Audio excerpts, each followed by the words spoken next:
Inteligencia dental. El líder indiscutible y absoluto en educación dental a distancia en idioma castellano.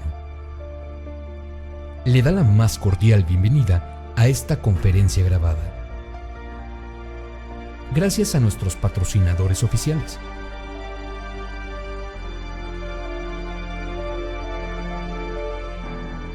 Le ofrecemos siempre un amplio abanico de temas útiles y de actualidad,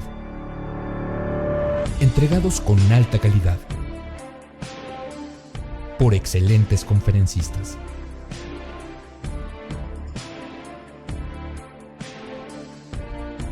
Es un placer recibirle en nuestras conferencias Webex en vivo por Internet, con sesión de preguntas y respuestas, o en nuestras conferencias grabadas, disponibles en nuestro canal de YouTube.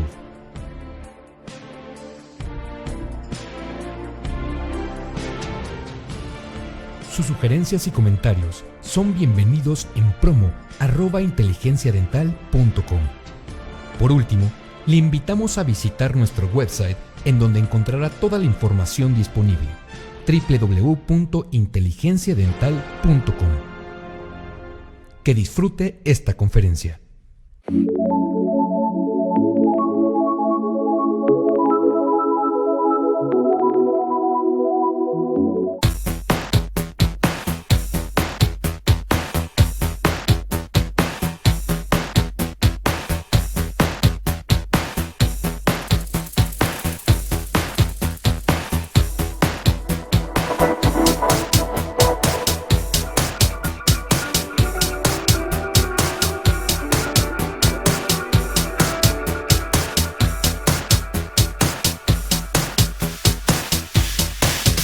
Buenos días, queridos odontonautas.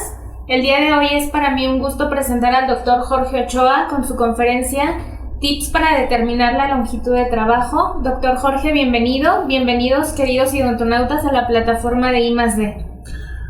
¿Qué tal? Muy buenos días. Mi nombre es Jorge Ochoa, como ya lo habían dicho aquí. Le reitero las gracias a la invitación a Cabo Care, a Inteligencia Dental. La segunda vez que estamos por aquí, muy contentos. Ahora desde la Ciudad de México, un poquito nerviosos porque estamos en el 8º piso, pero de ahí en fuera todo muy bien. Muchas gracias por la invitación a ambos. ¿Empezamos? Bueno, perfecto. Bueno, vamos a empezar. La plática es un poco corta, de hecho, pero son cosas que parecieran un tanto básicas, pero la verdad es que la determinación de la longitud de trabajo es un paso crítico, y el uso de localizadores actualmente ya no nada más es el especialista el que lo tiene que usar, sino todos, absolutamente todos los que hagan endodoncia, llámese especialistas o no especialistas. Entonces estos tips van a servir un poquito para precisamente que no se nos barra ese paso tan importante que es la longitud de trabajo dentro del tratamiento de conductos. Y voy a empezar con esto, precisamente de Yuri Cutler, en donde habla acerca de la longitud de trabajo, que es uno de los pasos más críticos, o si no es el paso más crítico durante el tratamiento de conductos. Como pueden ver, si yo no tomo una buena longitud de trabajo, si no tengo un buen localizador, si no corroboro con radiografía, entonces puedo estar quedándome corto o sobreinstrumentando. Entonces, de ahí la importancia de tener un buen equipo para tomar longitud de trabajo, y también tanto equipo hablando de localizador como equipo también radiográfico, ¿no? Vamos a ver algunos de los tips. Voy a empezar a hablar de eso. Y antes, como preámbulo, voy a empezar con estas radiografías y con este estudio que vean, me llamó mucho la atención porque precisamente este año, el 2014, me llamó mucho la atención. En los Estados Unidos hacen una encuesta y entonces se dan cuenta que el porcentaje de odontólogos generales que están ocupando radiografía digital, magnificación, localizador de ápices y níquel titanio, no quiere decir que el odontólogo general no puede hacer endodoncia. Pueden hacer endodoncia, todos podemos hacer endodoncia. De hecho, este artículo habla de eso. Todo mundo que hace endodoncia tiene el armamento necesario, vean, al menos en los Estados Unidos, para poder llegar a tener un buen tratamiento exitoso. Entonces, vean, 72% en los Estados Unidos ocupan radiografía digital, que es un paso muy importante también. Vamos a hablar un poquito de eso en algunos de los tips. Magnificación, que también es importante dentro del tratamiento de conductos.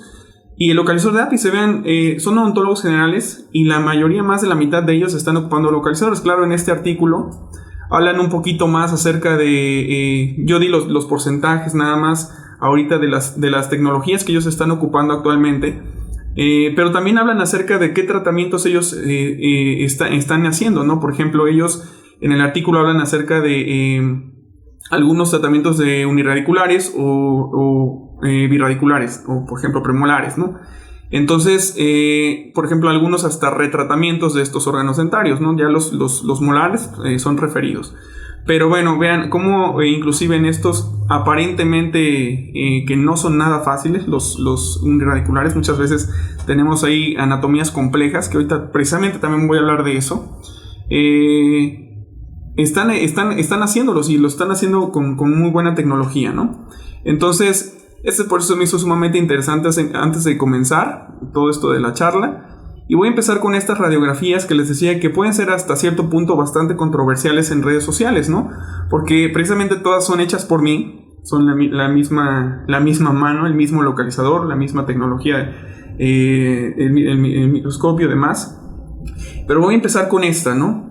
Vean, aparentemente es el mismo operador, el mismo localizador, pero pudieran decir, en una a lo mejor, si alguien la ve puede decir, no, pues es que en una no estás limpiando bien o te quedaste corto, y en la otra estás muy bien, ¿no? Estás en donde debes de estar.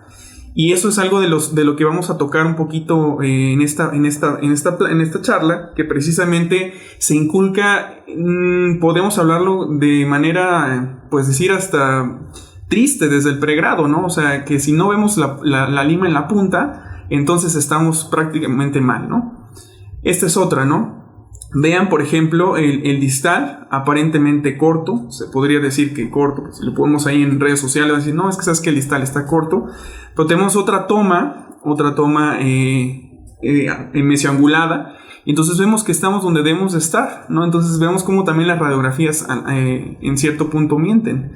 Entonces tenemos que empezar a confiar un poco más en los localizadores. Y ahora esta última, ¿no? Esta última, vean, aquí o en los mesiales me quedé corto, o es una anatomía compleja, o qué está pasando ahí. Entonces esos puntos voy a tratar de irlos despejando durante la charla, y vamos a empezar a hablar de algo que no podemos evadir, que es anatomía. Y por ejemplo, imagínense que yo termino un tratamiento de conductos ahí, radiográficamente, pero quizás, como volvemos a lo mismo, vean, radiográficamente puede verse bien, pero clínicamente puede estar así.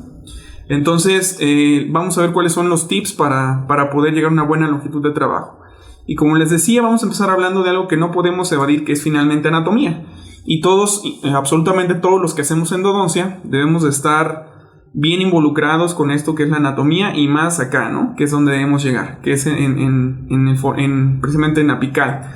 En el último tercio, que es la parte más crítica, tenemos tres zonas bien importantes. Tenemos la constricción apical, la unión cemento-dentina y el foramen apical, que finalmente la constricción apical es hasta donde debemos llevar nuestra instrumentación y nuestra obturación. Ahí es donde debe quedar, ¿no?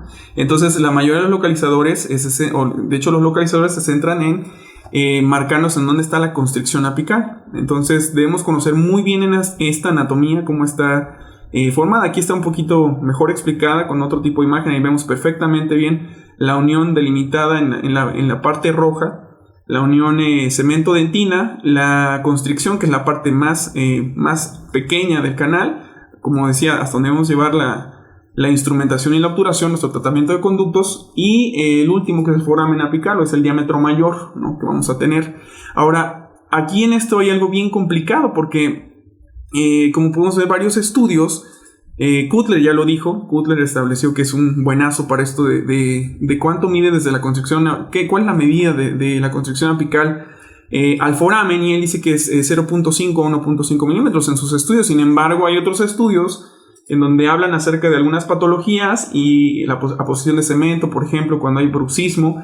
Entonces vemos que tenemos desde 0.5 hasta 3.5 milímetros. Entonces desde ahí vemos que juzgar una radiografía, una obturación corta, aparentemente corta por radiografía, pues está terriblemente mal, ¿no? Porque finalmente debemos aprender a confiar un poquito más en los localizadores apicales y corroborar con la radiografía.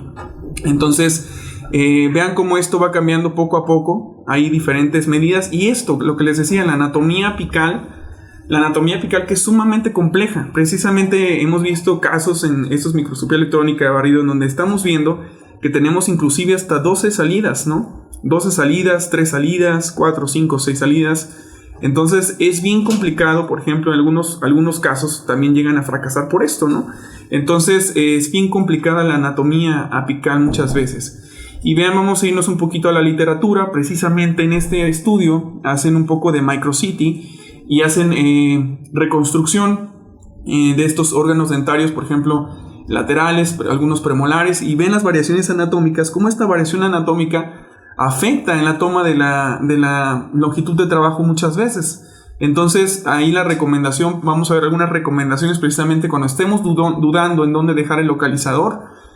Vamos a ver algunos tips más adelante de eso, pero vean, ya hay mucha literatura de eso. Entonces vamos a ir remarcando todo esto más adelante.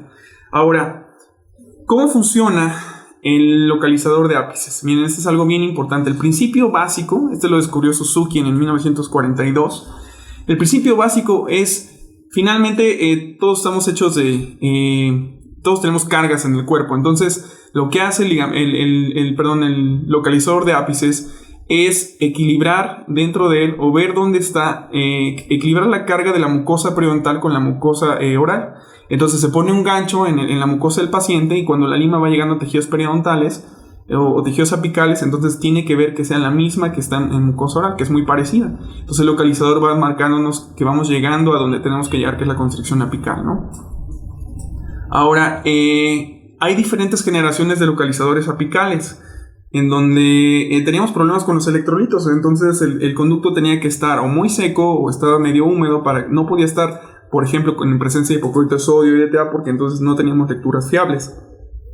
En la tercera generación había un algoritmo que se llama método algoritmo proporcional, en donde ya tenemos una lectura mucho más fiable, pero todavía teníamos ciertos problemas ahí con obstrucciones apicales y demás. Sino fue hasta la cuarta generación en donde ya se le incluye una base de datos a todos los localizadores, y entonces ya hay medidas estándares en donde el localizador a base de impedancia buscan la carga tanto de la mucosa oral como de el ligamento periodontal para equilibrarlas y entonces ver que están donde deben estar.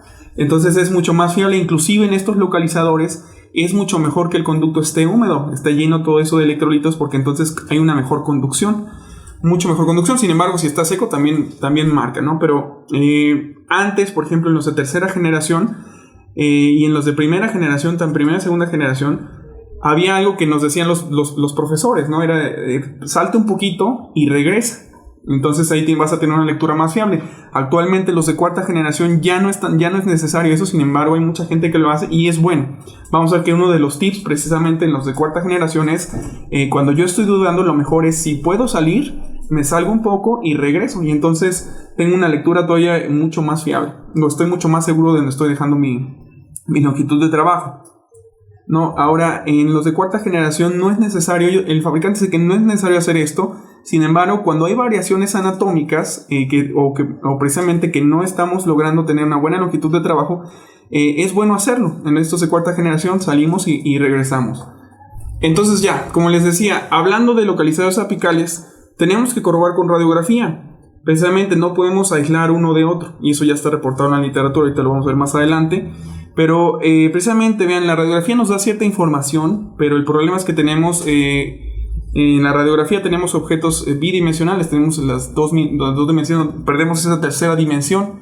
Entonces por eso es bien importante la ayuda de estos dos, o sea, ir corroborando radiografía con localizador apical. No podemos prescindir uno de otro. Y este estudio, vean, me gusta mucho porque precisamente habla o refleja mucho lo que vemos en la clínica, y es lo que les decía. ¿Cuántas veces no entre mismos endodoncistas decimos, no, es que eso está corto, o yo quiero ver la lima hasta apical?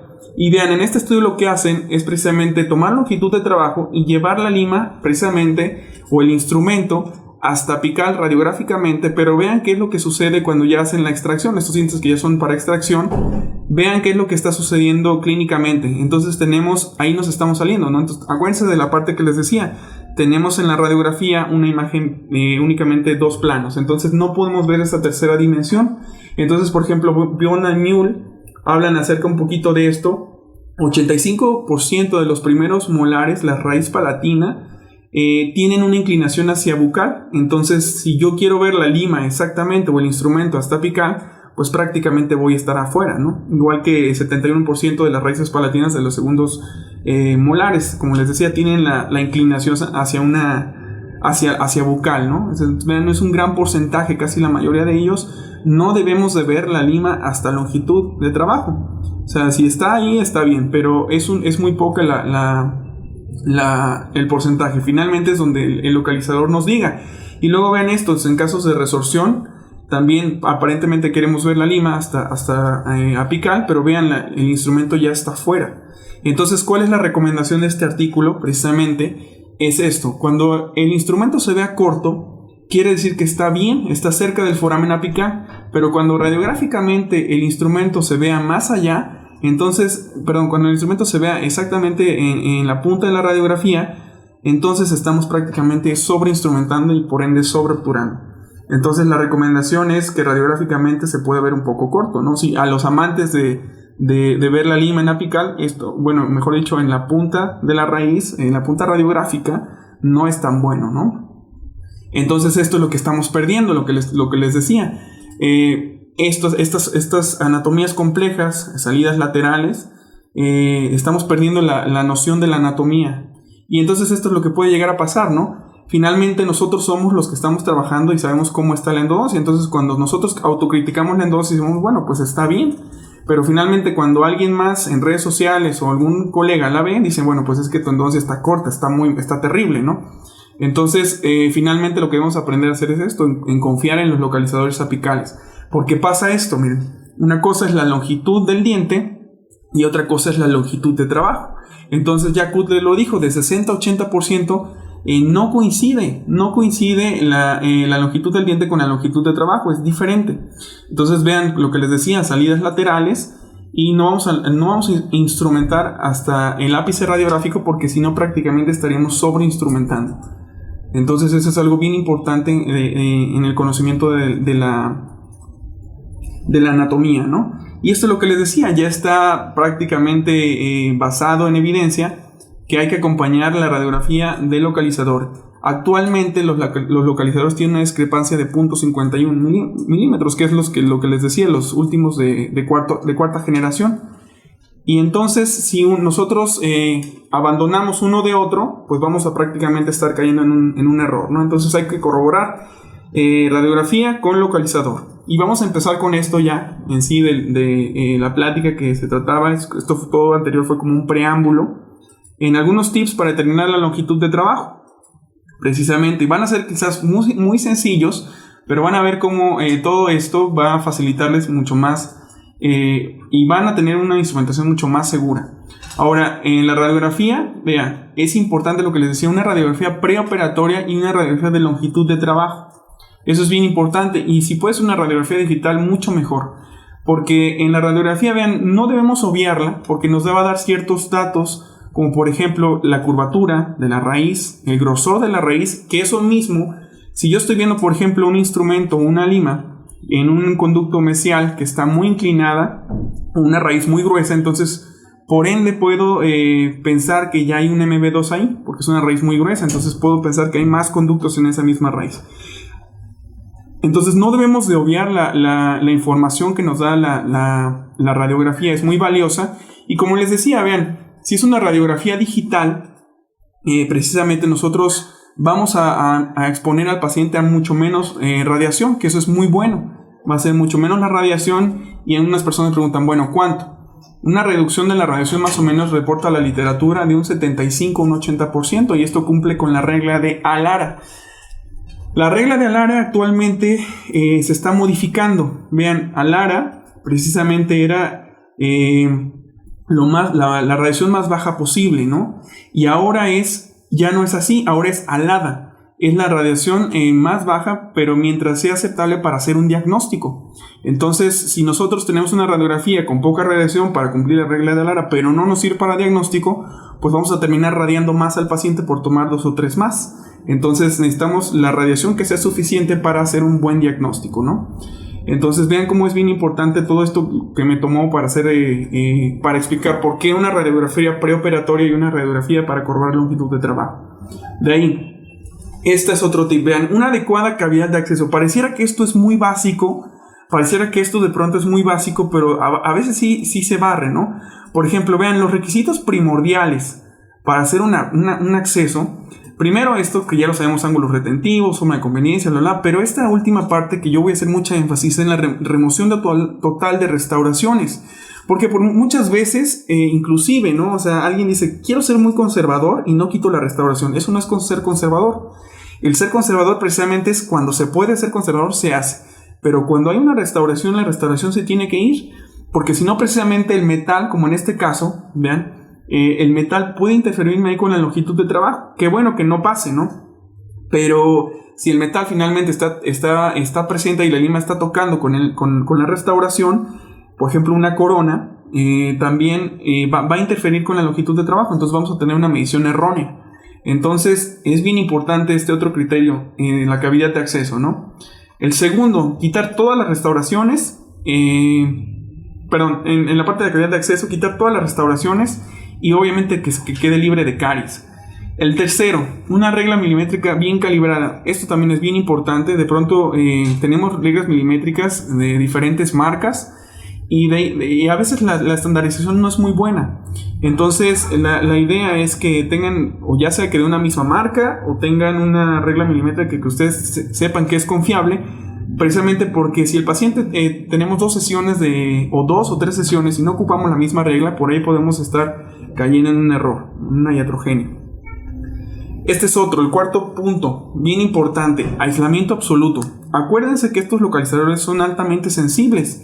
Ahorita vamos a ver algunos artículos del por qué, pero aislamiento absoluto, pues obviamente el localizador está totalmente en contacto con, obviamente para la irrigación ni se diga, ¿no? Para el tratamiento de conductos ya hay una regla que se suena mucho en internet y es muy trillada: si no hay aislamiento, no hay endodoncia. Entonces el aislamiento absoluto es bien importante porque obviamente ahí tengo todos los tejidos orales alrededor de mi instrumento que pueden darme también un falso positivo en mi toma de lectura. Entonces vean, este es bien, está ahí, por ejemplo, esto es un segundo molar aislado, y podemos ahí, por ejemplo, cuando tengamos algunos bordes en donde se nos salga un poquito de encía, inclusive para que no se nos vaya hipoclorito, podemos meter esta resina hueca. Puede ser una resina hueca de cualquier marca, que ustedes la pueden retirar muy fácil y les ayuda inclusive para mantener el hipoclorito de sodio que no se vaya hacia tejidos orales, y también para esto, ¿no? Para aislar también los tejidos.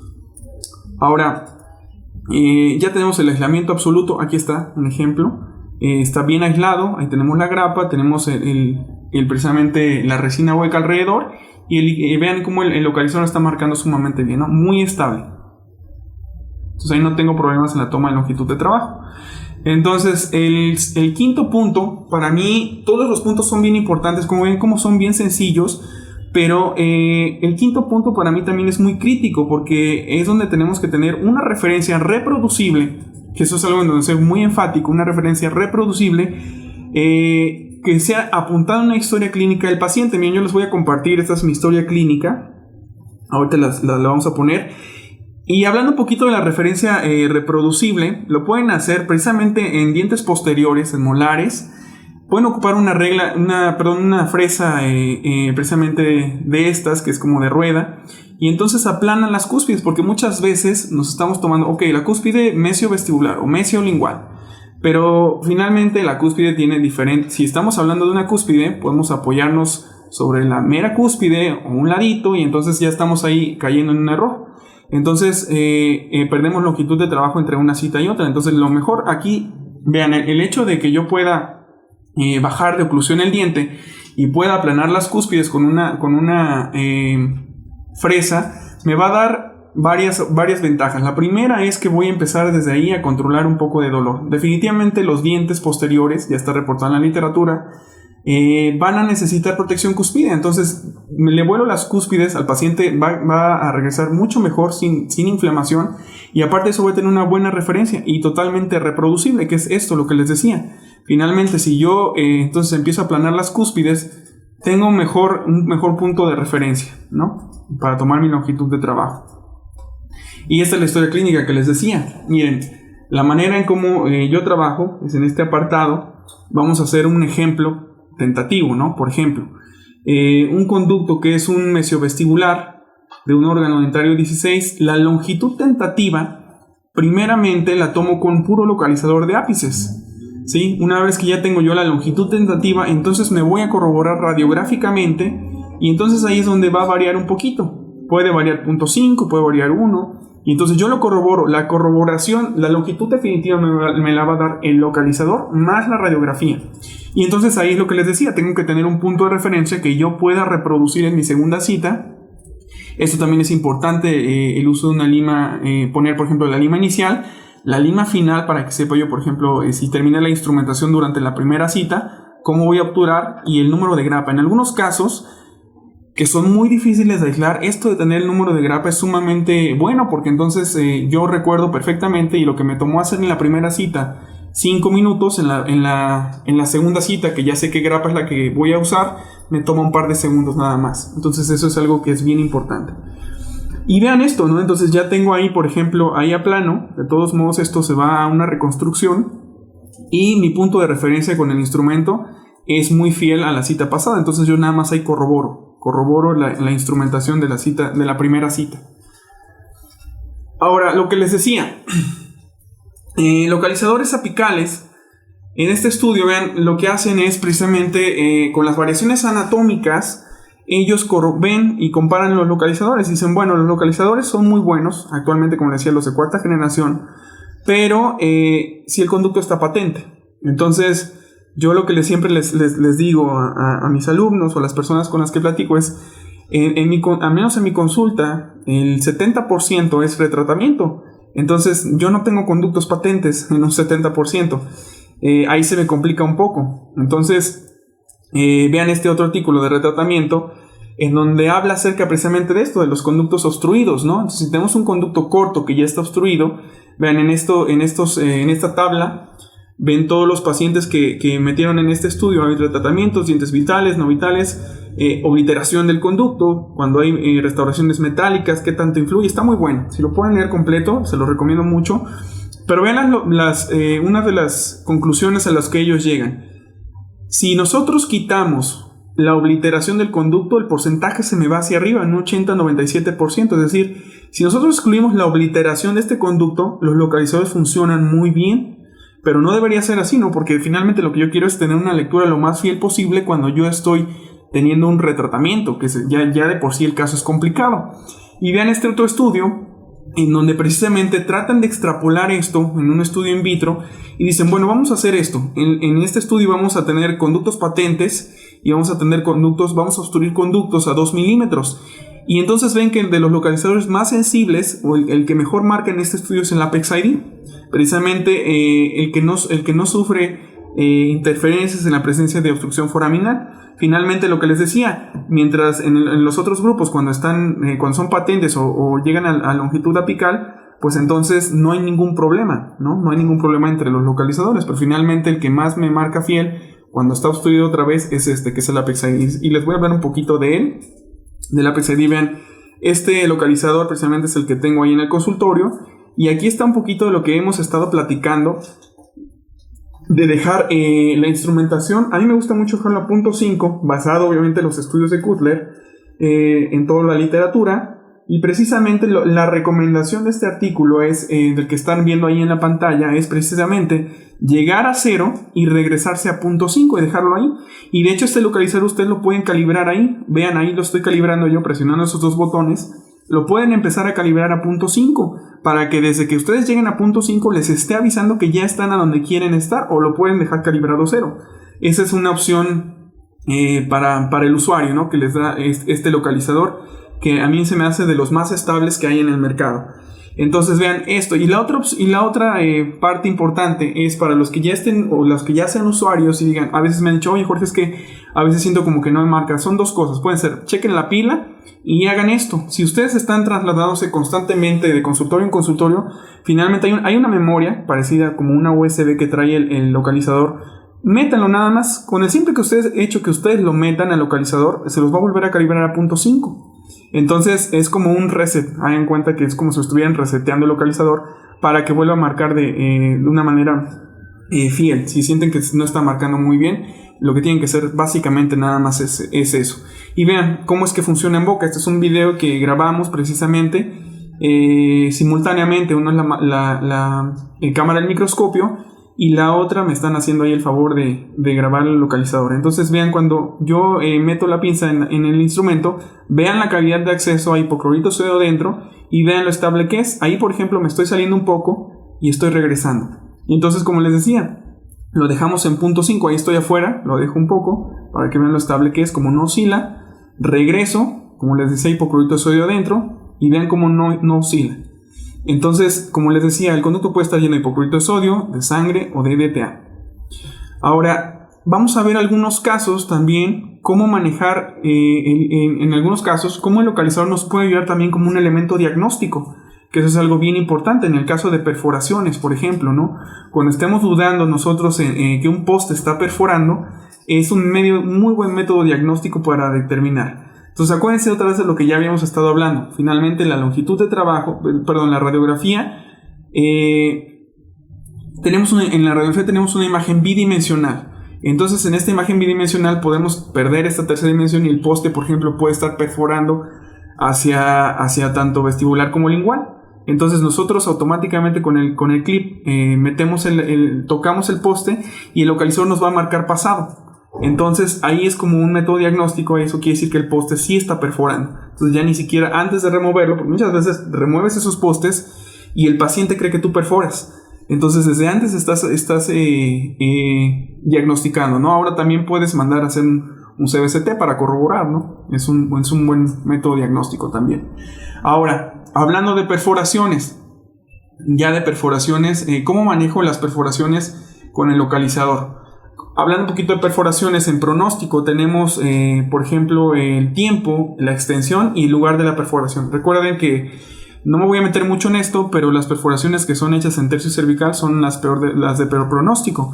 Pero tengan cuidado cuando haya perforaciones y quieran tomar longitud de trabajo. Vean, por ejemplo, en este caso de perforación, aquí el paciente llega a la consulta y le dicen, ¿sabe qué? Es que usted tiene 7 conductos, 8 conductos y por eso no terminamos la endodoncia en 5 o 6 citas. Entonces el paciente se va a ese consultorio, llega y entonces vean, esta la perforación y lo que hay que hacer ahí, si yo de entrada primero decido tomar longitud de trabajo, pues vamos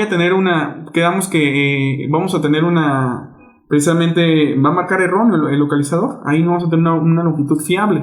Entonces lo que tengo que hacer, tengo dos opciones: una, sellarla de manera provisional o sellarla de manera definitiva, ¿sale? Entonces en este caso se sella de manera provisional con Provisid. Entonces ahí está, vean, el caso está ya sellado y entonces ahí no tengo que tener problemas con la interferencia en la longitud de trabajo, ¿no? Entonces ahí se selló con Provisid. Puede ser con la misma resina que les decía, que es una resina hueca. La pueden poner ahí para sellar nada más y hagan todo su protocolo de instrumentación. Y en este caso, por ejemplo, el rehabilitador ya decidirá cómo reconstruir esa pared. No, yo no lo hago. O si lo quieren, lo pueden hacer con resina ustedes. Y ahí está el caso, está terminado, ¿no? Entonces, si yo hubiera, por ejemplo, vean como, por ejemplo, en el mesiovestibular, en los mesiovestibulares, si hubiera tomado longitud de trabajo ahí, está muy, muy pegado a donde está la encía. Entonces me hubiera marcado erróneo ahí el localizador, me hubiera marcado pasado. Ahora tenemos esta otra, que precisamente para el sellado definitivo lo podemos hacer al final. Podemos sellar provisional durante la instrumentación y podemos sellar al final definitivo. Entonces en este caso ya se está sellando ahí, durante la instrumentación se estuvo tomando longitud de trabajo y demás con la perforación sellada de manera provisional, y al final del tratamiento se está sellando. Pueden hacerlo de cualquier manera, pueden hacerlo al inicio del tratamiento o al final, como ustedes gusten. Entonces esas las dos opciones, pero definitivamente la perforación tiene que estar sellada para tener una buena toma de longitud de trabajo. Y esto, ya un poquito para terminar, tenemos aquí 40 minutos, son 45 minutos y otros 15 para que me bombardeen de preguntas. Tenemos 5 minutos, pero voy a hablar un poquito acerca ya por último de los localizadores. Y acuérdense, bueno, al menos a mí cuando estaba estudiando estuvimos revisando algunos artículos en donde los localizadores tenían problemas con los pacientes, o al menos era una contraindicación con los marcapasos. Actualmente hay estudios, vean, precisamente de los localizadores apicales y los marcapasos. Recuerden que estos marcapasos, los pacientes que tienen problemas de bradicardia o taquicardia, precisamente se les son implantados, y se les son implantados abajo de la clavícula izquierda, ¿no? Entonces estos son más o menos de la posición de la clavícula izquierda hacia el medio oral, son más o menos unos 15 a 20 centímetros. Entonces vean, precisamente aquí están las conclusiones del artículo. Si yo, por ejemplo, una de las conclusiones del artículo es que no había suficiente evidencia científica para decir que los localizadores no están contraindicados, por eso precisamente no se usaban, porque en el estudio que se usaron, o en el estudio que decían que era contraindicado, los localizadores están muy cerca de estos precisamente marcapasos. Entonces obviamente si están muy cerca, 2, 3 centímetros, 5 centímetros, sí van a afectarlos. Pero en este artículo, vean, si nosotros los ponemos de 10 a 15 centímetros lejos del marcapasos, que precisamente no tiene nada que ver con el medio oral, de 10 a 15 centímetros es suficiente para que estos no tengan ningún problema ni interferencia con los marcapasos. Entonces se desmiente un poco la parte en la que el localizador causaba problemas en pacientes con marcapasos, ¿no? Entonces ya no es como antes. Algunas de las variaciones en la toma de longitud de trabajo es, por ejemplo, en ápices inmaduros, pues tenemos que ocupar el método radiográfico forzosamente. En resoluciones internas y externas, donde ya está perforando la raíz hacia tejidos periapicales, de igual manera tenemos que tomar una longitud de trabajo de manera hacerlo con el método radiográfico. Entonces son algunas de las variaciones que tenemos. Y bueno, esta conclusión que me gustó del artículo es algo que viene en este artículo de precisamente, vean, desde el 84. Habla acerca, como conclusión, las medidas cortas son aceptables, ya que la constricción apical puede ubicarse hasta 3 milímetros por debajo del ápice. A diferencia de lo que estamos criticando al inicio, las mediciones de las personas que quieren ver el instrumento exactamente en la punta de la raíz no es tan aceptable, porque ahí prácticamente estoy o sobreinstrumentando o sobreobturando. Entonces, esta es la conclusión de la charla. Espero que les haya servido. Vamos a empezar ahorita con las preguntas. Les voy a dejar aquí mis datos. Si ustedes tuvieran alguna duda, les gustó algún artículo, con mucho gusto se los comparto. Y les voy a dejar esta frase, como les decía al inicio, finalmente la preparación nunca acaba, del doctor José Luis Jácome. La semilla de la ignorancia es la flor del fracaso. Entonces continúan preparándose, continúan viendo estas conferencias en línea que les ofrecen algunas casas comerciales, Inteligencia Dental. Finalmente es un medio para seguirse preparando y armarse, como les decía. La evidencia junto con la tecnología seguramente los va a llevar al éxito. No sé si ahorita vamos a entrar a las preguntas. Sería todo y muchas gracias.